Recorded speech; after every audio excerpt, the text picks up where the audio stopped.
The rifle cracked through the Colorado dawn like thunder, sending the lead wolf stumbling backward with a howl that echoed off the canyon walls.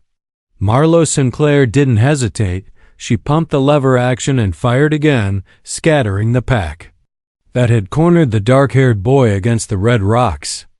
"Get behind me," she shouted, but the boy, maybe 17, lean as a whip, was already moving, grabbing a fallen branch and swinging it at the retreating wolves with surprising ferocity.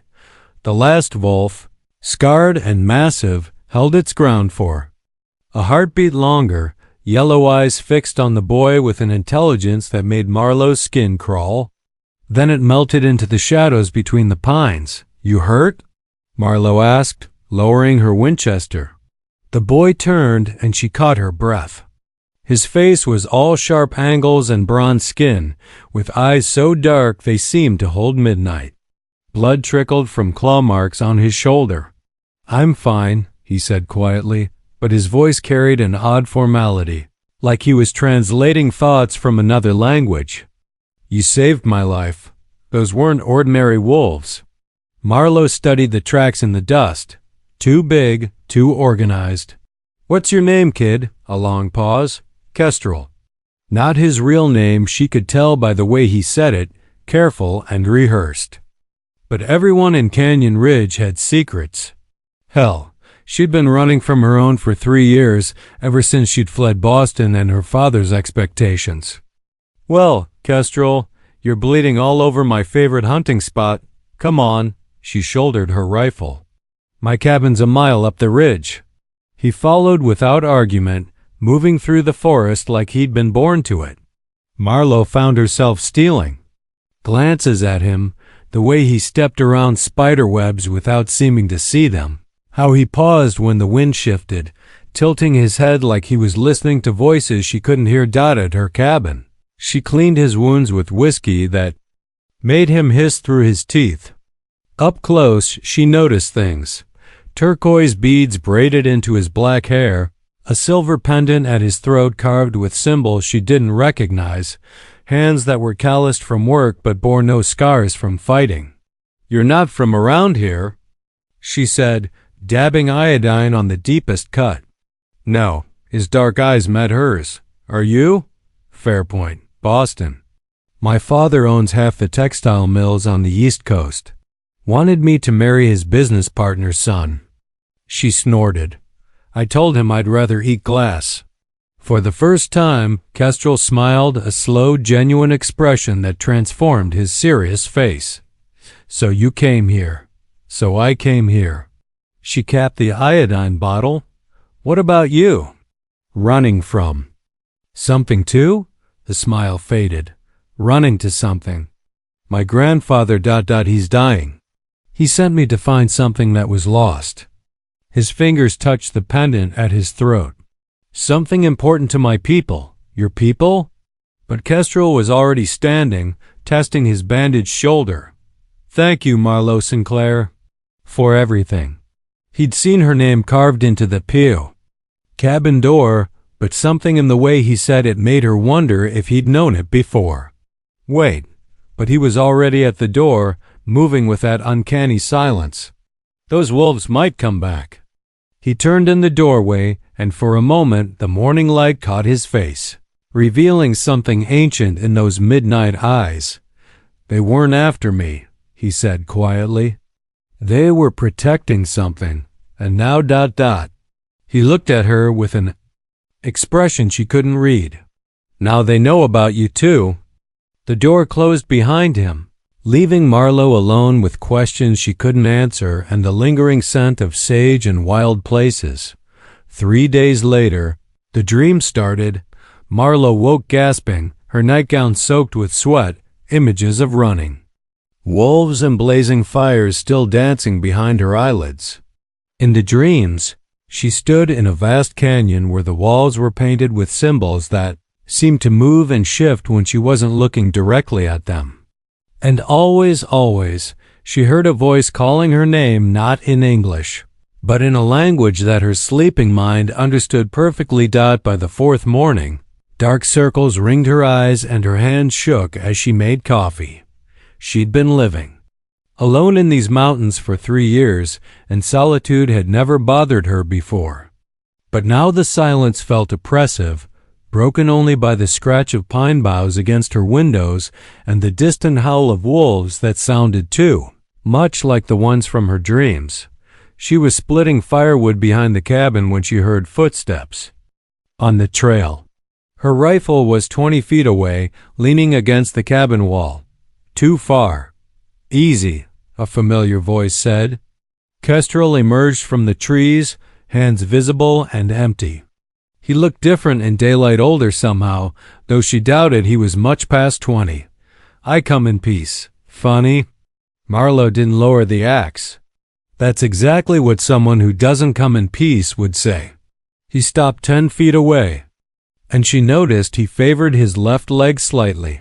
Fresh injury, not from the wolf attack. You've been dreaming.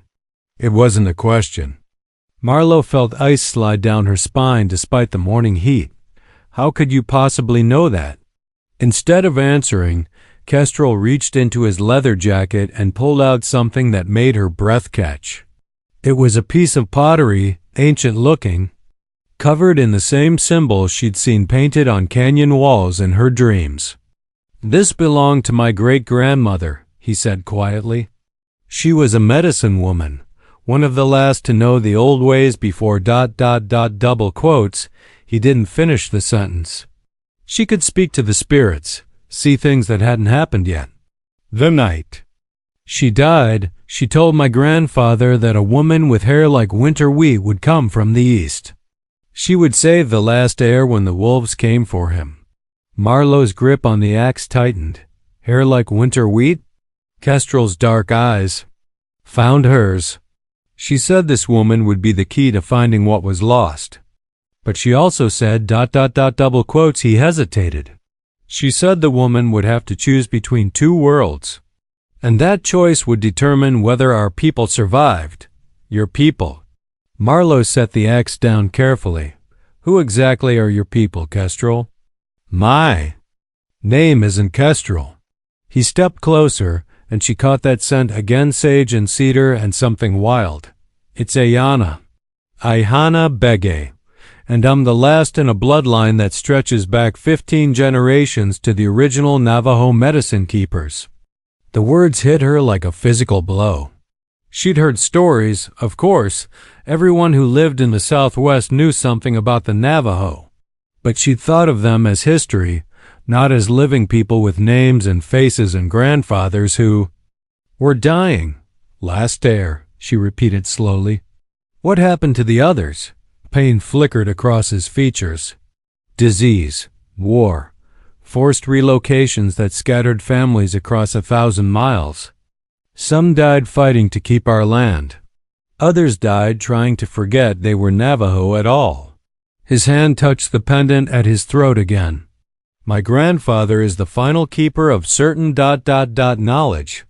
Sacred things that can't be written down, only passed from teacher to student. When he dies, they die with him. Unless ... Unless what? Unless I can find the Star Walker's cave and bring back what was hidden there almost 200 years ago. Ayana's voice dropped to barely above a whisper. A collection of sacred objects and medicines that my ancestors hid when the soldiers came. Things that could help my people remember who they are. Marlowe felt the world tilt around her. And you think I can help you find this cave? I think you're already connected to it. He gestured to her face. You have shadows under your eyes that weren't there before. You've been dreaming of painted canyons and hearing voices in a language you don't speak, haven't you? She wanted to deny it, but the words stuck in her throat. Because he was right, and somehow she'd known he would be from the moment he'd said, "Those wolves weren't after him." "This is insane," she whispered. Ayana stepped closer, close enough that she could see gold flecks in his dark eyes. "My great-grandmother saw you in her visions, Marlowe.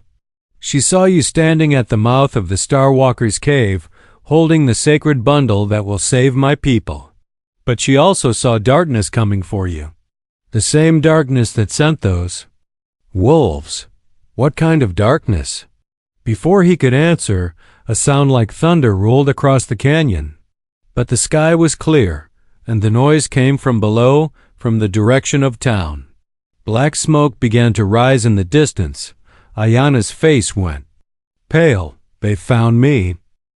The smoke rose from Canyon Ridge like a funeral pyre, thick and black against the afternoon sky. From her ridgetop cabin, Marlowe could see flames licking at the general store where she bought her supplies, where old Mr. Henley had always saved her the best cuts of venison and asked about her writing as if her poetry actually mattered to someone. "We have to help them," she said, already reaching for her rifle. Ayana caught her wrist with surprising strength. "No, this is because of Emmy. If you go down there, you'll die. Those are my neighbors, and they're already dead." His voice was flat, certain. "The men who did this don't leave witnesses. They've been hunting my family for 3 generations, killing anyone who might know where the sacred objects are hidden." Marlowe stared at him. "What men? Collectors? Government agents? Grave robbers who call themselves archaeologists?" Ayana's jaw tightened. "Men who think our sacred things belong in museums where white people can stare at them and congratulate themselves on preserving primitive culture." A new sound drifted up from the valley horses, moving fast. Too many of them. "How many are coming?" Marlowe asked, her Boston finishing school manners finally cracking under the weight of genuine terror. "Enough."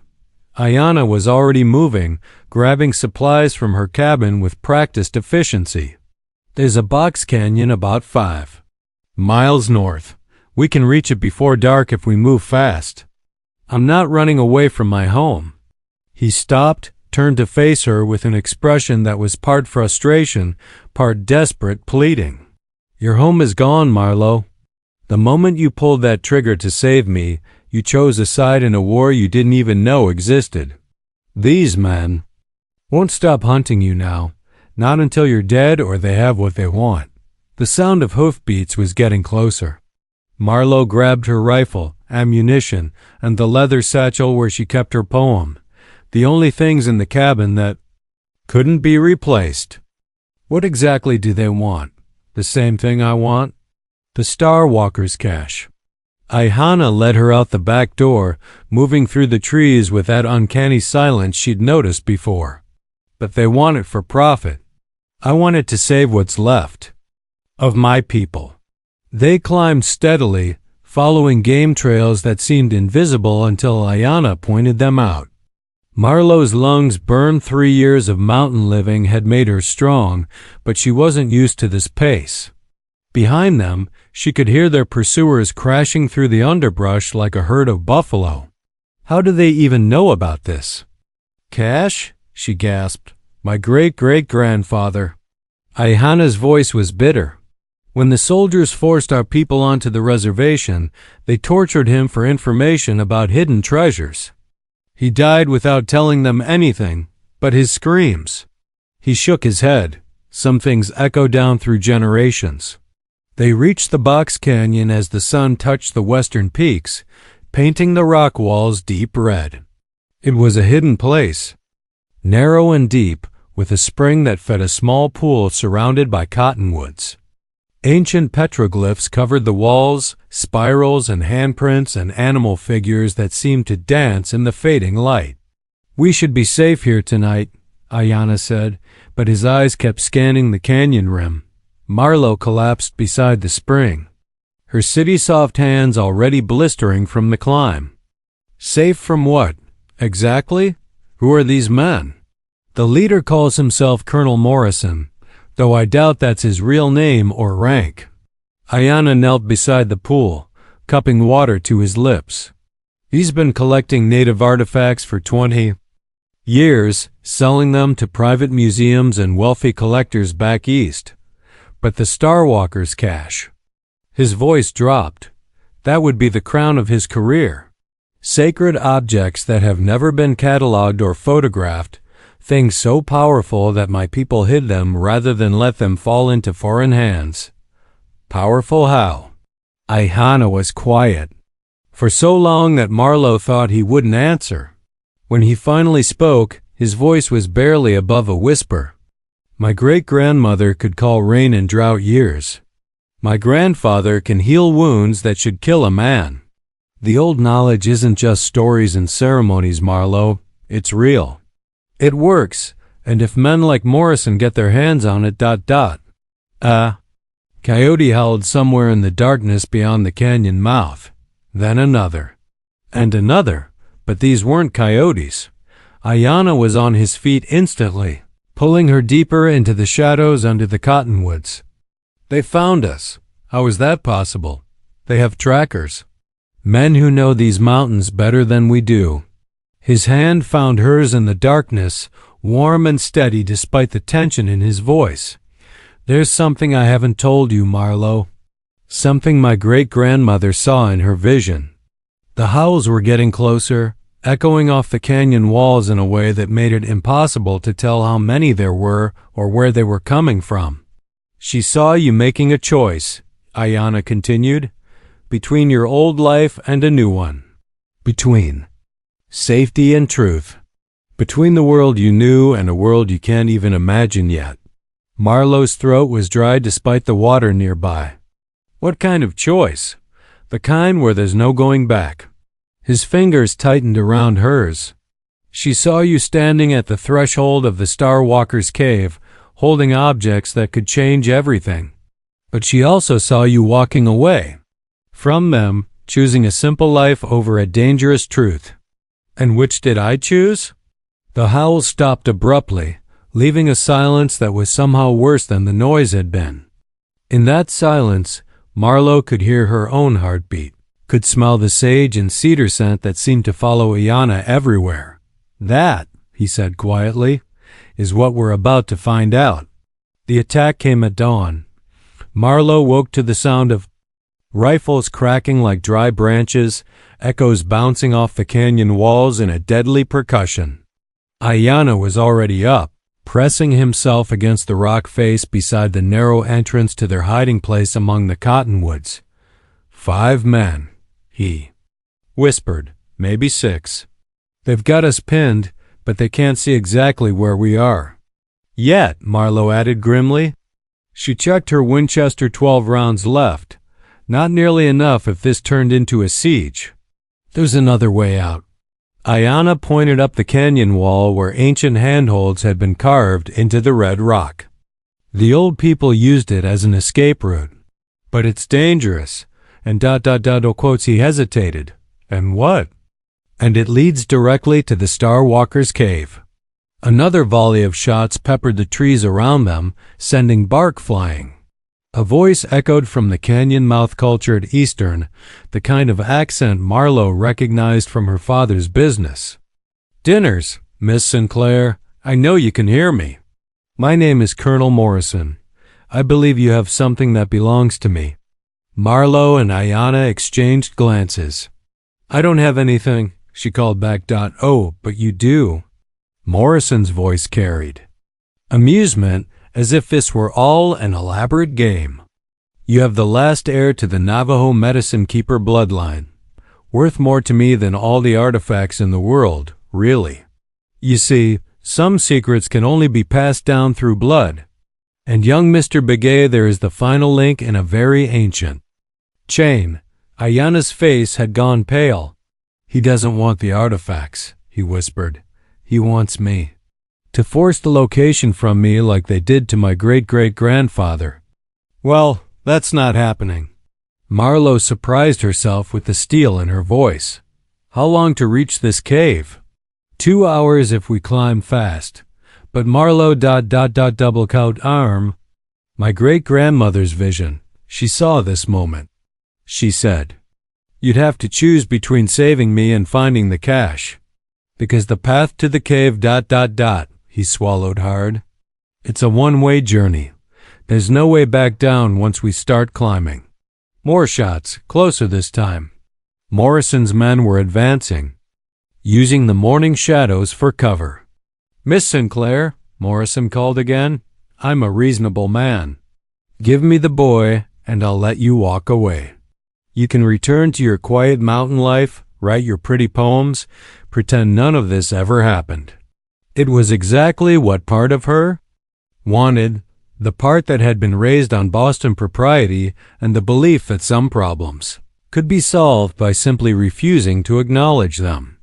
The part that whispered she could still go home, marry her father's choice, live a safe and predictable life. But then she looked at Ayanna, really looked at him. Saw the way he held himself despite his fear, the quiet dignity that came from carrying the weight of his people's survival on his shoulders. Saw the hope in his dark eyes that maybe, just maybe, she was the woman from his great-grandmother's vision. "Screw reasonable," she muttered and started climbing. The handholds were worn smooth by centuries of use, carved deep enough for fingers and toes, but space for people smaller than her tall frame. Within minutes, her muscles screamed in protest. Below them, Morrison's voice turned sharp with anger. "So, be it. Burn them out." Smoke began to rise from the cottonwoods. They were setting fire to the oasis, turning their sanctuary into a trap. "Faster," Ayanna urged, moving up the rock face like he was born to it. Marlowe's hands were bleeding now, her fashionable riding boots slipping on the smooth stone. The smoke was getting thicker, and she could hear the crackle of flames below. Her lungs burned with each breath. "I can't," she gasped at Ayanna stopped, reached down to grip her wrist.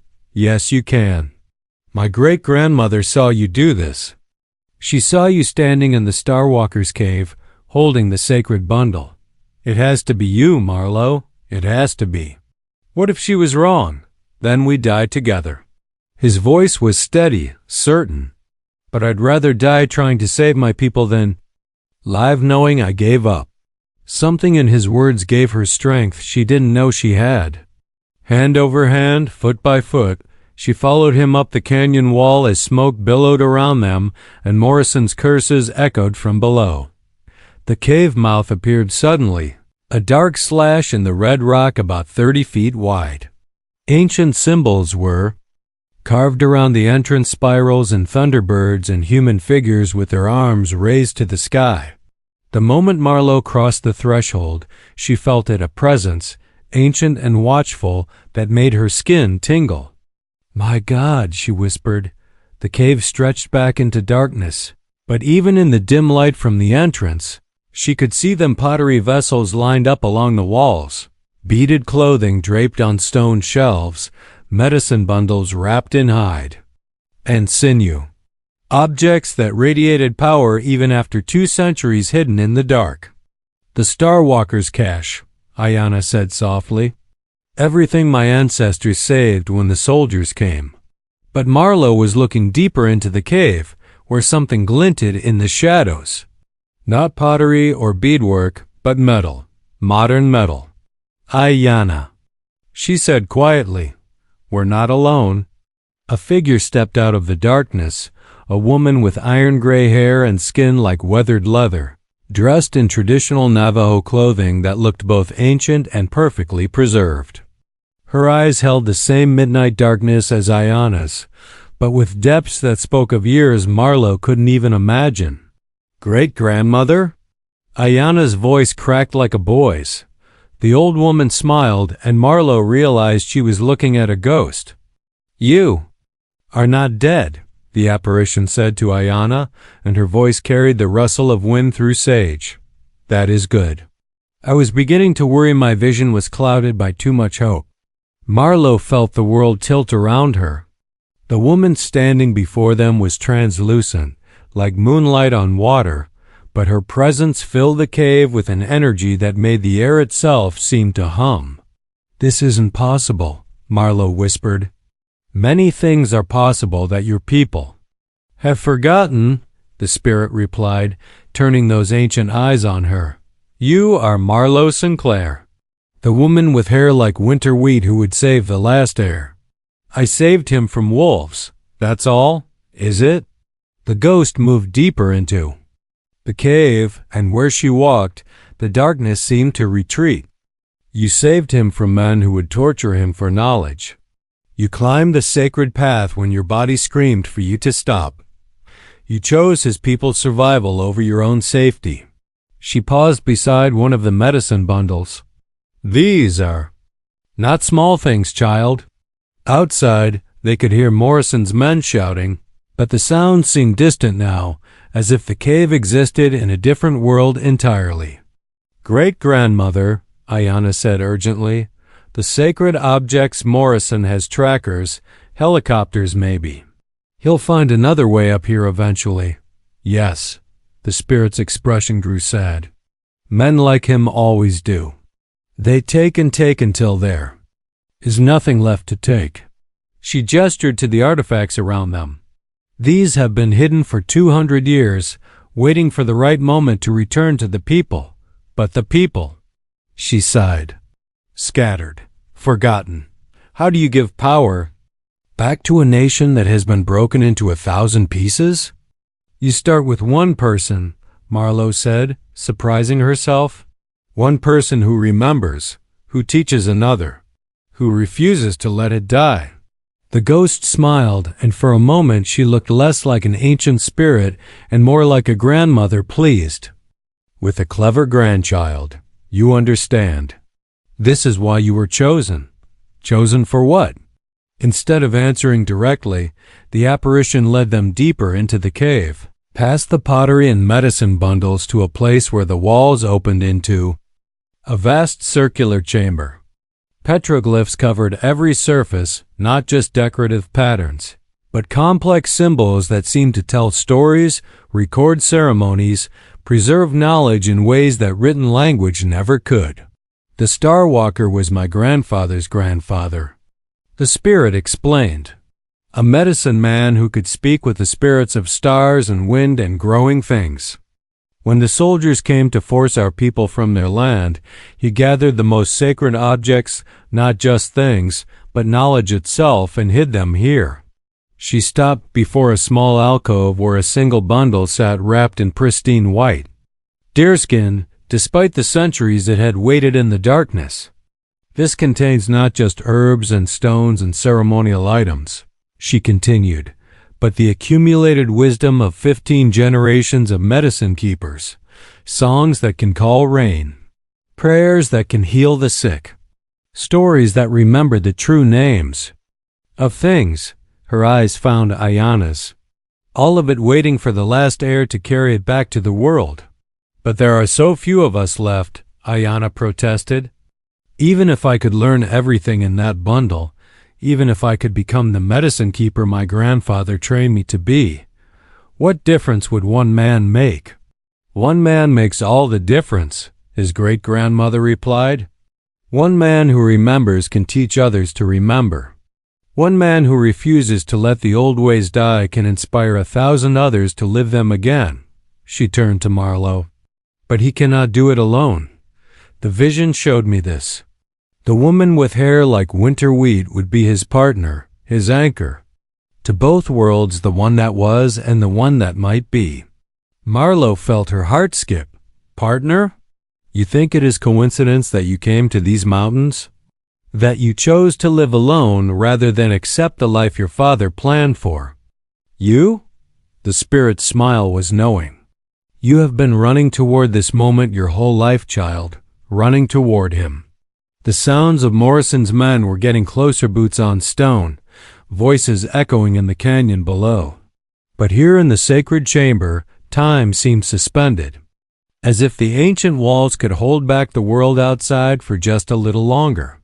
There is more, the ghost continued, her voice growing urgent. The bundle contains not just knowledge, but power. Real power, the kind that built these canyons and called the rains for 10,000 years. In the right hands, it could do more than just preserve traditions. It could heal the damage that has been done to the land, to the people, to the connections between all living things. And in the wrong hands? Marlowe asked, though she already knew the answer. Men like Morrison would dissect it, categorize it, sell pieces of it to the highest bidder. They would turn sacred power into profit, and in doing so, they would destroy the last hope of healing this broken world. Outside, a new sound helicopters approaching from the east. Morrison hadn't been bluffing about having resources. Choose. The apparition said simply, take the bundle and accept the responsibility that comes with it, or leave it here for another century and hope that someone else will be brave enough to claim it before the world forgets entirely that such power ever existed. Ayanna looked at Marlowe, and she saw in his eyes not just love, though that was there, growing stronger by the hour, but trust. Complete, absolute trust that she would make the right choice, not just for him or even for his people, but for she. Something larger than either of them could fully understand. The helicopters were getting closer. In minutes, Morrison's men would find the cave entrance, would see the artifacts, would capture them both. Marlowe stepped toward the bundle, her hands shaking. The moment Marlowe's fingers touched the sacred bundle, the world exploded into light, not painful brightness, but illumination that seemed to come from inside her bones, racing through her veins like liquid starfire. The cave walls disappeared, replaced by visions that flashed across her consciousness faster than thought eagles soaring over vast mesas. Medicine men dancing around fires that burned without wood. Rain falling on desert lands at the call of human voices raised in perfect harmony. And through it all, she felt the weight of 15 generations of wisdom settling into her mind like memories she'd always possessed but somehow forgotten. The ancestors welcome you, Ayanna's great-grandmother said, her voice now coming from everywhere and nowhere. You carry their knowledge now, as well as their burden. Marlowe could hear helicopters landing outside, could hear Morrison shouting orders to his men. But the sound seemed distant, unimportant compared to the voices whispering in languages she'd never learned but suddenly understood completely. I can hear them, she gasped. The medicine keepers, they're all still here. Not here, the spirit corrected gently. In you, in the bundle. In the land itself, if you know how to listen. She turned to Ayanna. Take her hand. The power must be shared between you, or it will burn her mind to ash. Ayanna's fingers intertwined with hers, and instantly the overwhelming flood of visions became manageable. She could see the patterns now, the connections between all living. Things that the medicine keepers had spent centuries learning to read. How do we get out of here? Marlowe asked, her voice steadier now despite the cosmic download still happening in her brain. The ghost smiled. The same way my grandfather escaped when the soldiers came for him. He walked between worlds. Before either of them could ask what that meant, she raised her hands and began to sing. Not words in any language Marlowe recognized, but sounds that seemed to resonate with the stone itself. The cave walls began to shimmer, becoming transparent, and through them Marlowe could see other places, other times. The canyon as it had been before white men came, when the river ran clear and wild horses grazed in meadows that were now dust. She could see paths through the rock that existed in a different layer of reality, safe passages that modern eyes couldn't perceive. Follow the star road, the apparition said, already beginning to fade. It will take you where you need to go. But remember, the bundle's power comes with a price. Use it wisely, or it will consume you both. Morrison's voice echoed from the cave entrance. I know you're in here. There's nowhere left to run, but there was.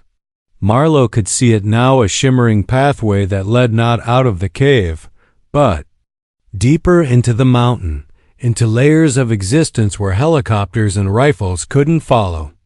She clutched the sacred bundle against her chest and stepped onto the star road. The sensation was like walking through water made of light. Reality bent around them, showing glimpses of the same mountain in different eras. Paleolithic hunters tracking mammoth across glacial valleys, Spanish conquistadors searching for gold that didn't exist, her own ancestors crossing an ocean toward dreams they'd never fully achieve. "Where are we going?" Ayanna asked, his voice echoing strangely in the between space. "Home," Marlowe replied, though she wasn't sure how she knew that. "To where we can do the work." The star road deposited them in a hidden valley she'd never seen before, surrounded by peaks that scraped the sky.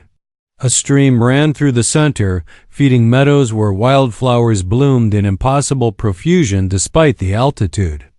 Ancient ruins dotted the landscape, not Navajo, but older, built by people whose names had been forgotten for millennia. "This place, double quotes Ayanna's voice held wonder.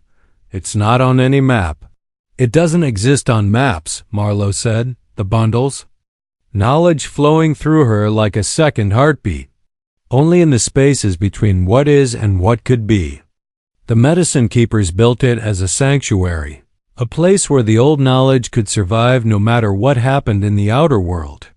They found a circle of standing stones near the stream's edge, each one carved with symbols that seemed to shift and change as Marlowe watched. This was where the work would begin, not just learning the contents of the sacred bundle, but understanding how to use that knowledge to heal a world that had forgotten how to listen to its own heartbeat. "Morrison will never stop looking," Ayanna said, settling beside her on the soft grass. "Let him look." Marlowe opened the bundle with reverent hands, revealing objects that hummed with contained power stones that held the memory of rain, feathers that carried the songs of extinct birds, herbs that could heal wounds in both flesh and spirit. "He's looking in the wrong world." As the sun set behind the impossible peaks, painting the hidden valley in shades of gold and crimson, Marlowe began to understand the true scope of what they'd inherited. Not just artifacts or ceremonies, but a way of seeing that could transform everything if they were strong enough to carry it. "Your great-grandmother was right about one thing," she told Ayanna, leaning against his shoulder as the first stars appeared in the darkening sky. "One person can make all the difference, but two people ... She smiled. "Two people who love each other and share the same vision, they can change the world." Ayanna's arm tightened around her. "Are you ready for that? To spend your life learning power that most people will think is impossible? To be forever caught between the modern world and the ancient one?" Marlowe looked down at the sacred objects spread before them, each one pulsing with the accumulated wisdom of generations. Tomorrow they would begin the real work, not just preserving the old knowledge, but adapting it for a new age. They would learn to call rain to drought-stricken lands, to heal the sick with songs that predated written language, to teach others how to listen to the voices that had never stopped speaking. "I've been ready my whole life," she said. "I just didn't know it yet." 5 years later, Marlowe stood at the edge of the hidden valley, watching the sunrise paint the mountains in shades of gold and rose. The sacred bundle rested in its place of honor within the circle of stones, but its contents had long since been integrated into her very being. She could feel the morning's weather in her bones, could sense the health of every living thing within miles, could hear the whispered conversations between wind and stone that had been going on since the world began. "The delegation from the Hopi Reservation will be here by noon," Ayanna said, joining her at the valley's edge. 5 years had weathered him into something magnificent, part medicine man, part teacher, part guardian of secrets that could remake the world. The boy she'd saved from wolves had become a man who could call eagles from the sky and heal wounds with songs older than cities. "How many this time?" Marlowe asked, though she already knew. The bundle had taught her to read the patterns in all things, including the growing network of people who came seeking the old knowledge. 23. Including 2 doctors who want to learn how plant medicine can work alongside modern treatments, and a hydrologist who thinks our rain ceremonies might help end the drought in California. It had started slowly, word spreading through whispered conversations on reservations, through academic circles where a few brave souls dared to suggest that indigenous knowledge might be more than mere folklore. People came seeking healing, answers, hope. Some stayed to learn. Others returned to their own communities carrying seeds of remembrance that would sprout in ways none of them could predict. The hidden valley had grown to accommodate them. Not physically, it remained the same impossible sanctuary between worlds, but spiritually, expanding its embrace to welcome all who came with genuine hearts and open minds. Morrison gave up the search 2 years ago, Ayanna continued, settling beside her on the stone bench they'd carved together during their first winter in the valley. My contacts in the government say he's moved on to pillaging archaeological sites in South America. Marlowe nodded absently. Morrison seemed like a figure from another lifetime now, a shadow from the world they'd left behind. The real work had nothing to do with hiding from men like him, and everything to do with healing the fundamental disconnection that allowed such men to exist in the first place. The children from the Navajo Nation School arrive next week, she said. 37 of them this time. Their teachers say some of them are already showing signs of the gift. Natural medicine keepers, Ayanna agreed. Born with the ability to hear what the old ones have been trying to teach for generations. His hand found hers, fingers intertwining in a gesture that had become as natural as breathing. Your influence, I think. The bundle's power flowing through you is calling to others who carry the bloodline. It was true, though Marlowe still marveled at the transformation. The frightened Boston debutante who had fled to the mountains to escape her father's expectations had become something she'd never imagined possible, a bridge between worlds, carrying ancient wisdom into a modern age that desperately needed to remember how to listen to the earth's voice. Their wedding had taken place in this same spot 3 years ago, officiated by Ayanna's grandfather in a ceremony that blended Navajo traditions with rituals even older, drawn from the sacred bundle's deepest teachings. No government paperwork, no church records, just two souls binding themselves together, under stars that had witnessed such promises for millennia. Speaking of bloodlines, Ayanna said with a smile that still made her heart skip, our daughter kicked me awake again last night. She's going to be a powerful one. Marlowe's hand moved instinctively to the gentle swell of her belly where their child grew, already responding to the songs and ceremonies that filled their daily lives. The baby would be born into a world where magic was as natural as sunrise, where the voices of ancestors were as real as the wind in the pines. Have you dreamed her name yet?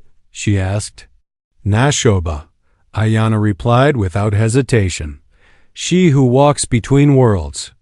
The spirits have been whispering it to me for weeks.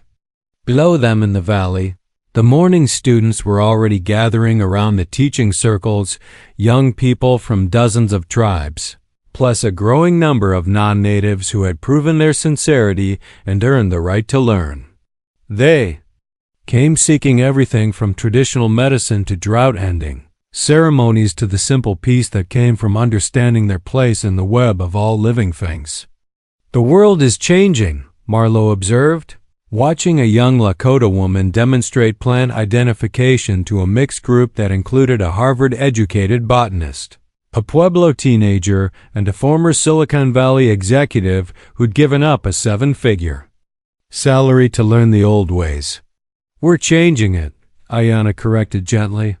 One person at a time, one ceremony at a time, one act of remembering at a time.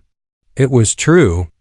The network of trained medicine keepers now stretched across the continent, teachers who could call rain to parched farmlands, healers who combined ancient plant knowledge with modern medical practices, counselors who helped addicts recover by reconnecting them to their spiritual roots.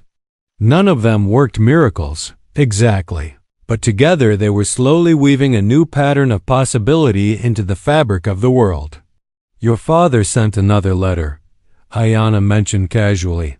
Marlowe sighed. For 3 years, Jeremiah Sinclair had been trying to understand what had happened to his daughter.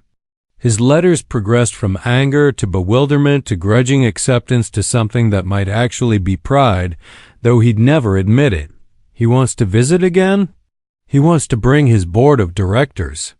Apparently, the drought ending ceremony we performed in Nebraska last month has convinced them that indigenous agricultural practices might be worth investing in. Ayanna's tone was carefully neutral. God help us all, Marlowe muttered. The day my father discovers he can monetize sacred ceremonies is the day I move us to an even more remote valley. But even as she said it, she knew they wouldn't hide. The bundle's knowledge wasn't meant to be hoarded, it was meant to flow back into a world that had forgotten how to hear the songs of growing things, how to heal the wounds between human hearts and the living earth. The afternoon meditation group is planning something special for the summer solstice, Ayanna said, changing the subject. A ceremony to help the salmon runs recover in the Pacific Northwest. They think if enough people focus their intention, it will work, Marlowe interrupted with absolute certainty. She'd learned to trust the deep knowing that came from carrying 15 generations of medicine keeper wisdom. The salmon remember the old songs. They're just waiting for someone to sing them again. As the sun climbed higher, painting the valley. In brilliant light, students began to gather around the teaching circles. Some would learn to identify healing plants. Others would practice the meditation techniques that opened the channels to ancestral wisdom. Still others would work with Ayanna on the complex ceremonies that could influence weather patterns and encourage the health of entire ecosystems. All of them would carry something back to their own communities, not just techniques and knowledge, but a way of seeing that recognized the sacred in everything from morning dew to the migration patterns of butterflies. Do you ever miss it? Ayanna asked quietly. Your old life? The certainty of having just one world to live in? Marlowe considered the question as she watched a young Apache boy successfully call a hawk to land on his outstretched arm, his face radiant with joy at the connection. She thought about the woman she'd been 5 years ago, lonely, purposeless, running from a future that held no real meaning. I miss the simplicity sometimes, she admitted. But I wouldn't trade this for anything. We're healing the world, Ayanna. Actually healing it. How could I miss anything compared to that? He leaned over to kiss her temple, and she felt the familiar surge of power that came whenever they touched two halves of the same sacred mission, bound together by love and purpose and the whispered encouragement of ancestors who had waited centuries for someone to carry their gifts back into the light. Besides, she added with a grin, I never did finish that book of poetry. Turns out the world is full of much better stories than anything I could have made up. Their daughter chose that moment to kick, strong and insistent, as if agreeing with her mother's assessment.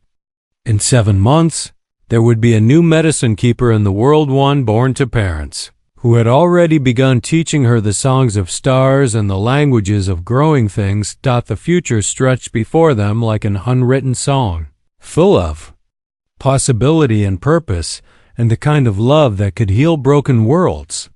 Marlowe Sinclair had saved a boy from wolves and discovered she was meant to save so much more, starting with herself and spreading outward like ripples on a sacred pond until the whole earth remembered how to sing. As the morning deepened into day and the students settled into their lessons, Marlowe felt the bundle's ancient wisdom pulse through her like a second heartbeat. There was work to do, healing to accomplish, and a world full of people ready to remember what their ancestors had never stopped trying to teach them. She had never been happier to be exactly where she belonged.